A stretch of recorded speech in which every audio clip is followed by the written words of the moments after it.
Most e-commerce sellers try to do it all. That's why growth stalls. Today, we'll show you how to build a team that scales.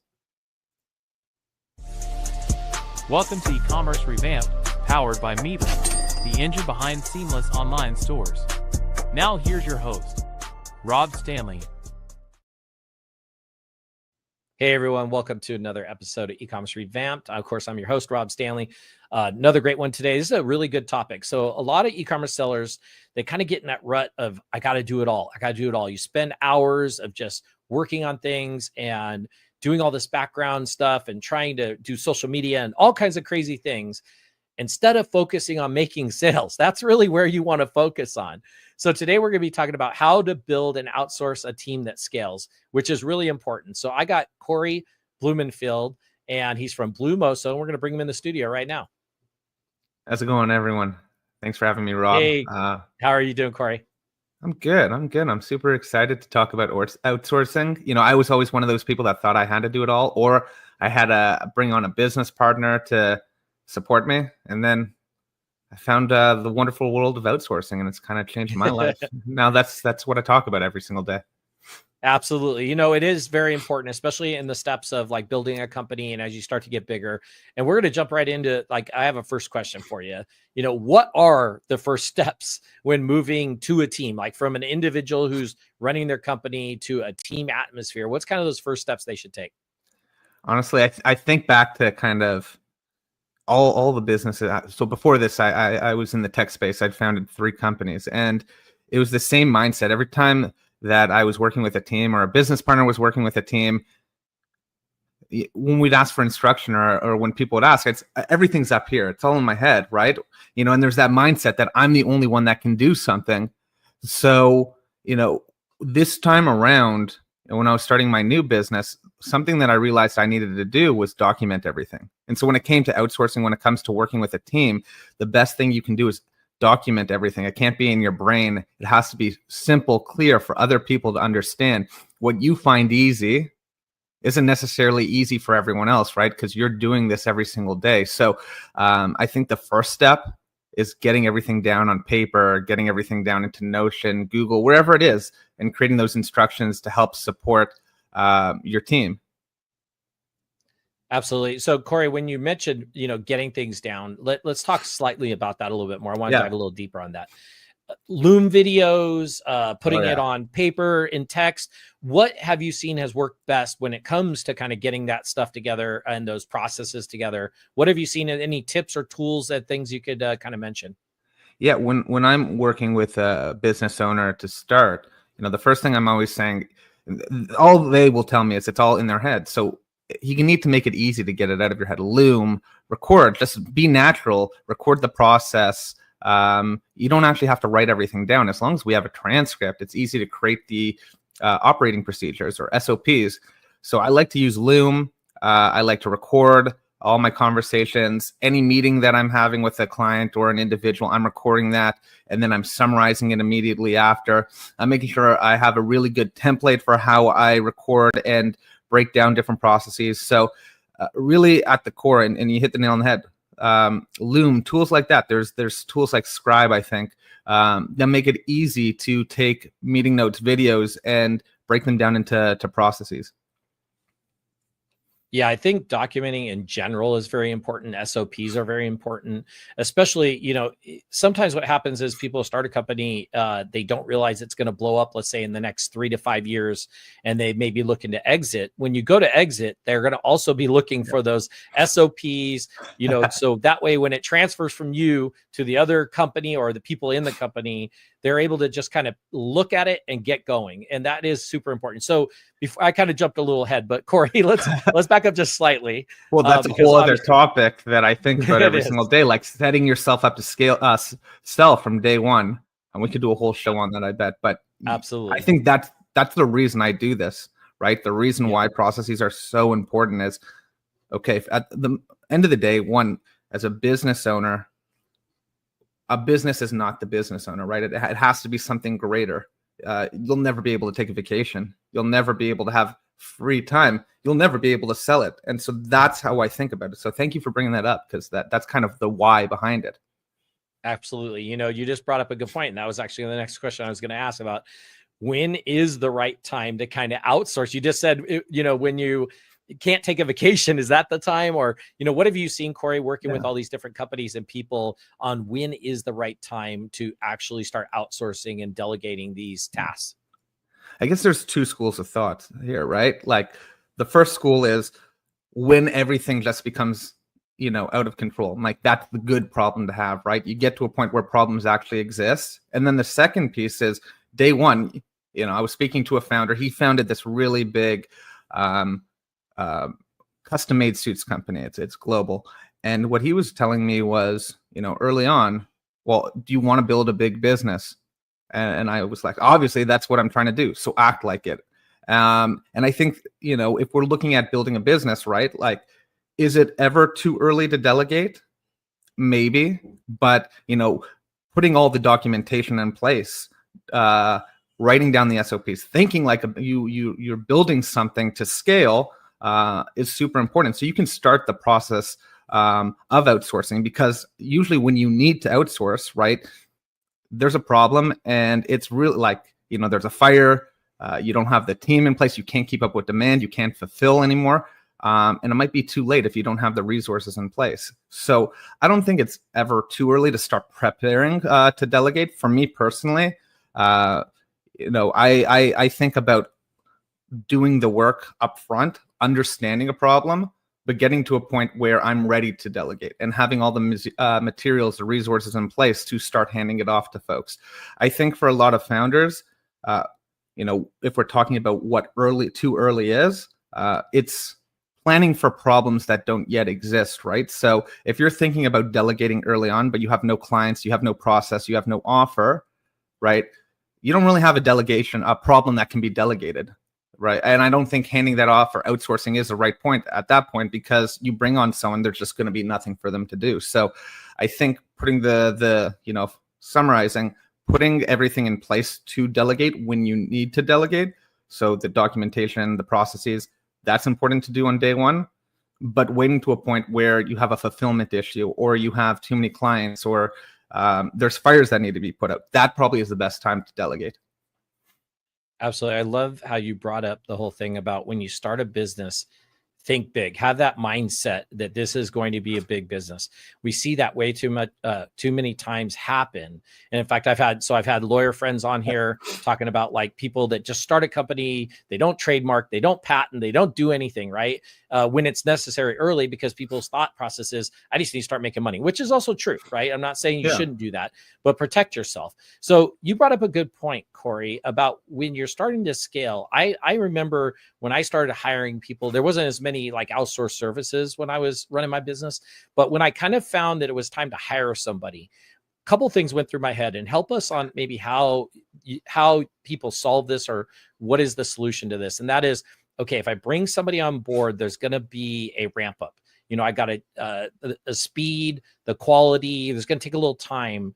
What have you seen, and how have you addressed that when people kind of bring up that whole question of ramping somebody up once they outsource?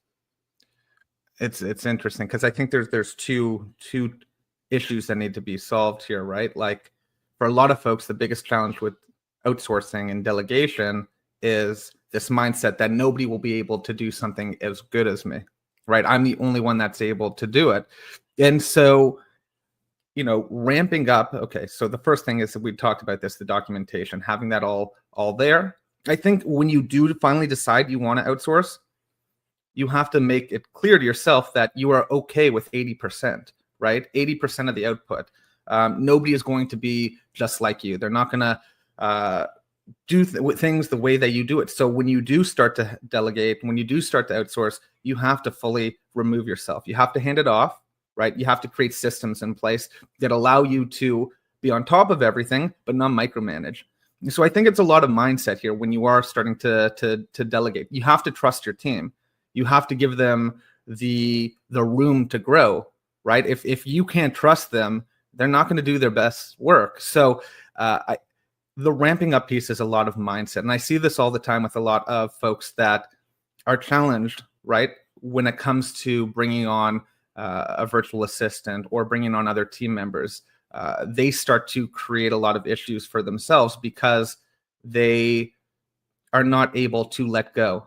So that's actually one of the biggest problems that I see. The two issues and the times that we come in with a lot of business owners is, one, they have a great business, but they have no process documentation. Two, they have a great business, but they just can't let go. They can't hand off the work.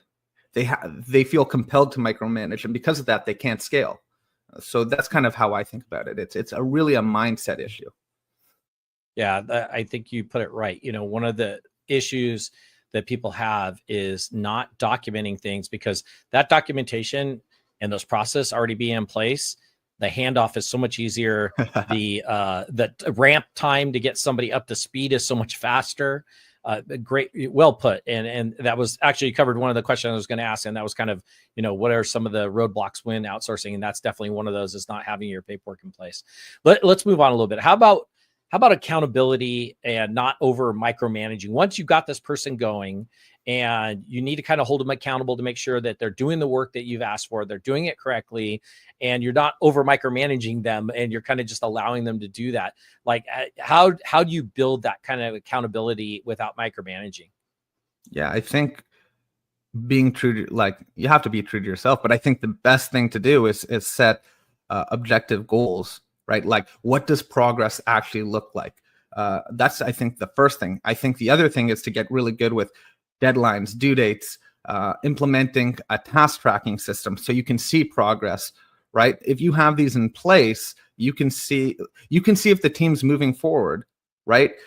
I think the other thing is really prioritizing, like, where should your time be spent? If you can find if you're spending all day micromanaging and on top of your team, then your tasks for yourself, your goals, your responsibilities aren't clear, right? So for me, I couldn't even imagine micromanaging. I couldn't imagine staying on top of things because I'm just too busy, right? So it's really getting those priorities in check and being able to measure progress all around with you, with your team, with anyone that you're working with. And if you have those goals in place, if you see that happening, if you are achieving these goals, it makes it a lot easier to have a conversation with your team. At least that's been my experience. No, I agree. That's great. Well put too. We're going to take a quick commercial break. When we come back, we're going to ask Cory about when should you keep certain tasks in-house and which ones should you outsource. We're going to do that right after this break. You don't need another cookie cutter platform. You need a partner who understands what your business needs to grow. That's Miva. From complex B2B setups to high volume D2C stores, we've seen it all. Head to miva.com/podcast for a free site audit and see what's possible. Yeah, so head on over to miva.com/podcast, get that free site audit. Just sign up the form, and we'll get somebody to get a hold of you and take a look at your website and see what's going on with it and what's wrong and what could be fixed on it. Get a free site audit. So head on over to miva.com/podcast. So I'm Rob Stanley with E-commerce Revamped. Of course, we got Cory Blumenfeld of BlueMoso. We're talking about how to build outsourced teams at scale. And right before the break, I was going to ask Cory, when should you keep tasks in-house versus outsourcing those? What's the answer to that, Cory? I guess it depends for every single type of business. I think in today's world, it makes it so much easier to outsource. There's all this talk about the one-person business. I'm sure you've heard about this. There's the next billion-dollar one-person business. Well, most of the work for those businesses are going to be outsourced. So it's super easy to do that and to build a team that is outsourced. So when is the right time to outsource, or what tasks should be outsourced versus what shouldn't?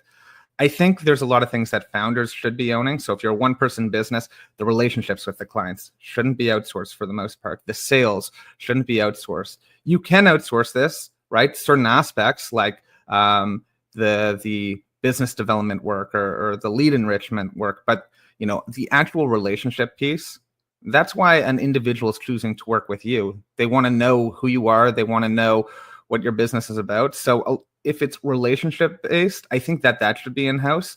But for the most part, I think almost any task can be outsourced in today's world. I think that there's more room than ever to be a solo founder or a small business and outsourcing most of the work that needs to be done, and then just focusing on the service delivery and providing a really amazing experience to your clients. I love that answer. There's so many times I've seen people outsource their sales department, and you get these funky emails that you just know are not from the owner. They're maybe not quite grammar correct. And you're just like, this just doesn't make sense, right? Yeah. So I love how you put that. Anything I would say that's out facing, whether it's sales, maybe even some marketing, or some of the marketing in the background can be. But if it's a face of a marketing, you got to definitely have them, available and not outsource that. Great answer to that.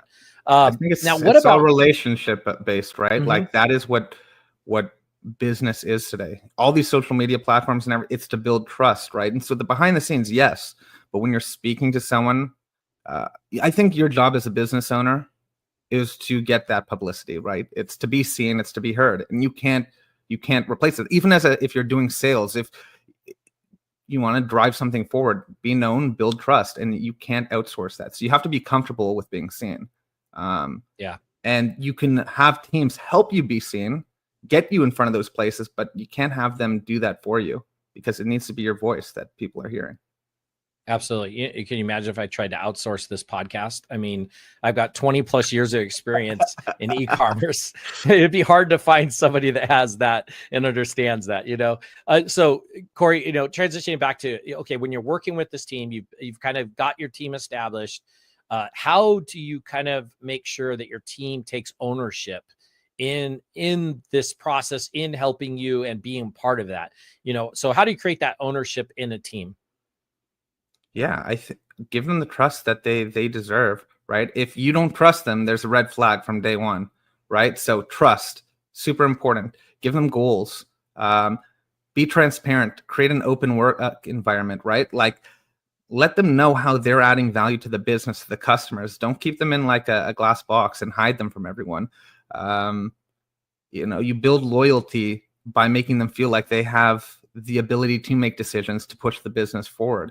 So I think it's a lot of these basic concepts, right, that for some reason some business owners don't implement. But if you make them feel valued, if you make them feel important, if you make them feel like they can move the business forward, they'll give it their all, right? Be a leader that other people want to follow, right? Show them, set the example. When you are delegating, when you are outsourcing, it's not a free pass to stop doing any work. As a business owner, as a leader, as a manager, you should still be doing more work than these individuals, just more high level work. And you need to make that seen so your team follows in that direction. I kind of think of it this way. And I've worked with I've known a bunch of other sellers that almost they build an org chart of their outsourced team, and then they'll spot somebody who's got leadership abilities, put them into a leadership role, and let them delegate down. And, the same thing as building an org chart company. I think that's super smart. You just mentioned it right there, identifying those kind of leadership people, trusting them to do their job, trusting them to help others do their job. And that's the way it should be. I mean, the right outsourcing when it's done correctly and you find the right team, it's a masterpiece, right? It makes you just even better, makes your company even better. What about when it comes to, when you're outsourcing, a lot of people, first thing they think is either India or the Philippines. There is a lot of different outsourcing. It depends what you're looking for. But what about when it comes to culture? When you're dealing with like some of these teams, sometimes there's different holidays in different countries. There's different things going on. So, what cultural traits kind of should you keep an eye on when it comes to your remote team, and how do you kind of work within those? Yeah, I think it's being fair and loyal, understanding that there are differences, understanding that there are different holidays. For us, what we do is we try to be as fair as we can, right? So we know that there's different holidays. Most of the teams in the Philippines, we pay them and we make it it's voluntary that they can work on those days. And so we pay them more. We give them the option to work, and for us, in terms of accountability, we make it a safe and fair environment for them to come to work every single day. It's not hostile, but we try to show respect. And you get great talent all over the world, right? And I think it just comes down to being fair to folks. Just because they're in a different country, just because you're outsourcing doesn't mean you get to treat them differently. At least that's what we've seen at BlueMoso. If we treat them like any other type of worker, right, and we treat them with respect, they're going to show us respect, and they're going to put their best foot forward. So there are differences. We take those into account, but we treat them just like we would treat any other, or at least, internally we treat them like any other employee. And location isn't really a differentiator. That makes sense. I mean, Miva is a fully remote company. So, that's for us, it's kind of easy because we've been fully remote for a long time. I've been fully remote for a long time. We talked a little bit about some tools, Cory. We're talking about Loom. I think it was Script we were talking about. What other tools might you suggest that people use when they're outsourcing that you've kind of seen, different customers use, or ones you suggest for people? Yeah, so Loom, Notion for documentation, Google Drive, Google Sheets, like very basic, right? But ClickUp, Asana for task management. Just having the tech stack, right? That works for you. Having these tools in place. I hear so many founders that are just like, I don't like this tool, and they don't use it. But there are a lot of tools that I don't like, but I use them because I know they're going to help the team. So having a tech stack that works for the team is the most important thing. Slack for communication, WhatsApp for communication. There just needs to be something in place to promote communication, to promote organization, to promote project management, to promote things that are getting done. It doesn't matter what they are, just have something in place that works for the team, not just for you. Yeah, Cory, what about when you're scaling, you hire that first person, you kind of get going. Tell us a little bit of what's different between running a team with one person and then scaling up to, let's say, like 10 hires. What kind of things are different when that, and what kind of changes do you see from a smaller team to a 10-person type team? Yeah, so we're over 40 at this point. We've done that in less than a year. It's adapting to the needs of other people. I think as a leader, a lot of times we tend to focus on what we need to succeed. When it's one other person, it's kind of the same thing. It's like, what do I need to succeed? There's only one other person here. But as you build out a team, it's how can I adapt to the people around me? How can I support them in growing?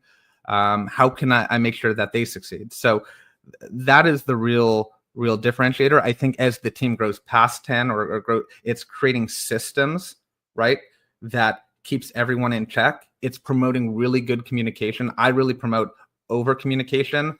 I think that's the most important thing. There's data that shows if you repeat things 5 times, that's finally when things start to stick. And so it's repetition, documentation, setting up channels for communication, showing what good communication looks like, and having the tools in place, like you were saying, right, before you start to scale. And so as you scale, things may break, but they won't break as bad as they could.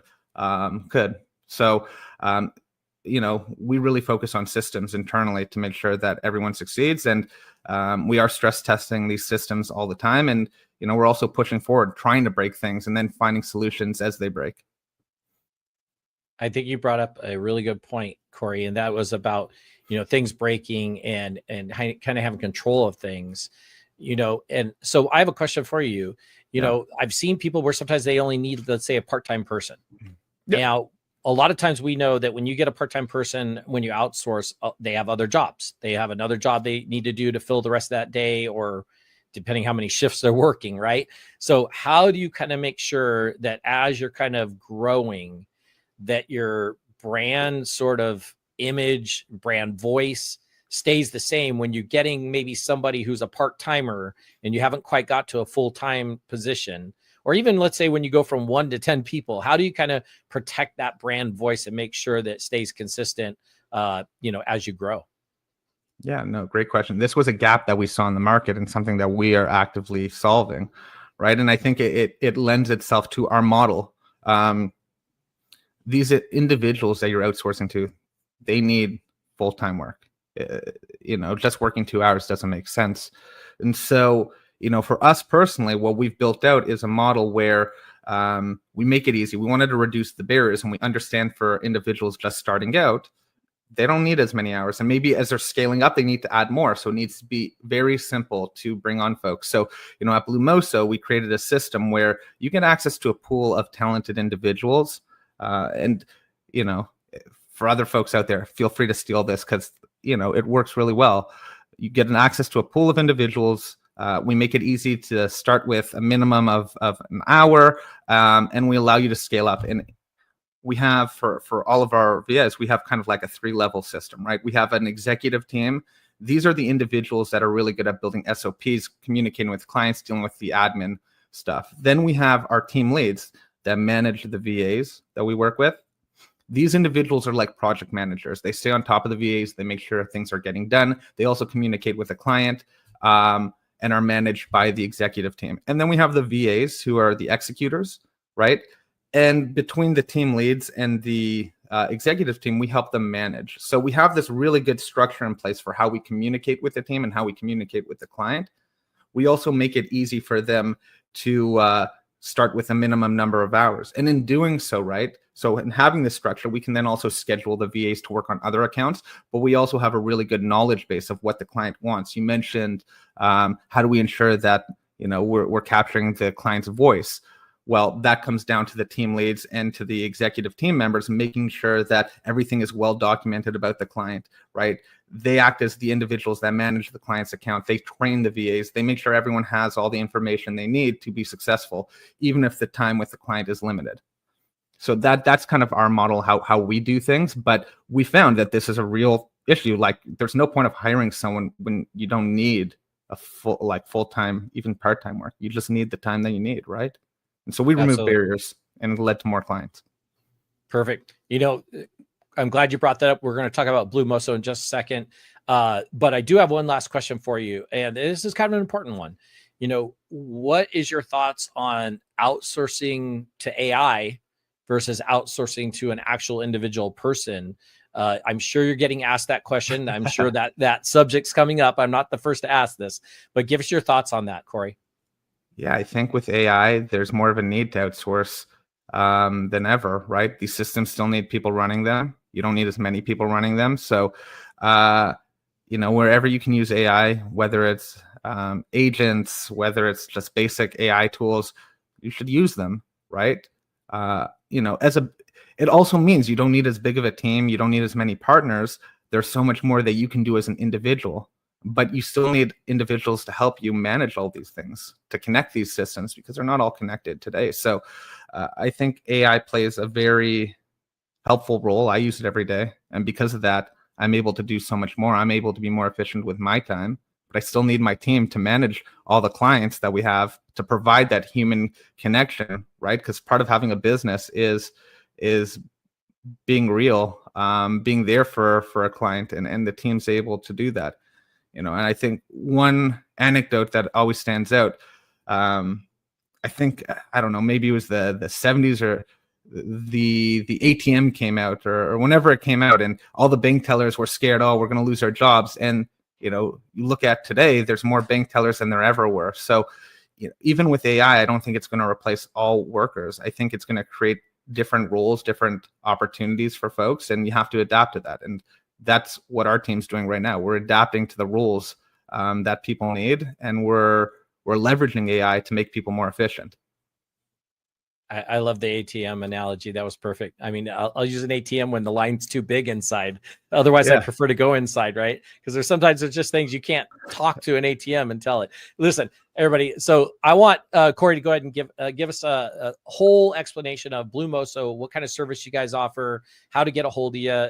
Cory, tell everybody about BlueMoso and what you guys do. Yeah, thank you. So BlueMoso, we help business owners get their freedom back, so they can focus on building the business, not working in the business.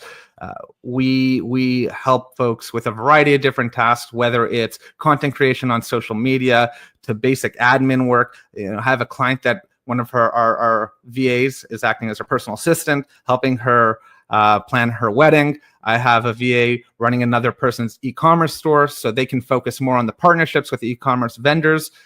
There's a variety of different tasks. And then we also focus on content creation, copywriting, different marketing tasks. So data entry, business development support, lead enrichment. So there's a variety of different admin and operational tasks that we can help with. We just want to help founders really get their time back and scale their businesses. You can find me at hello@bluemoso.com. So if you need to email me, or you can go to our website. You can also find me on LinkedIn as well. I'm pretty active there as a content creator. But yeah, just feel free to reach out to me. I'm here to help. And I love talking business and talking scale and solving issues or problems for folks. Excellent. So for everybody listening, that's BlueMoso, BlueMoso.com. And then, of course, he said hello@BlueMoso.com.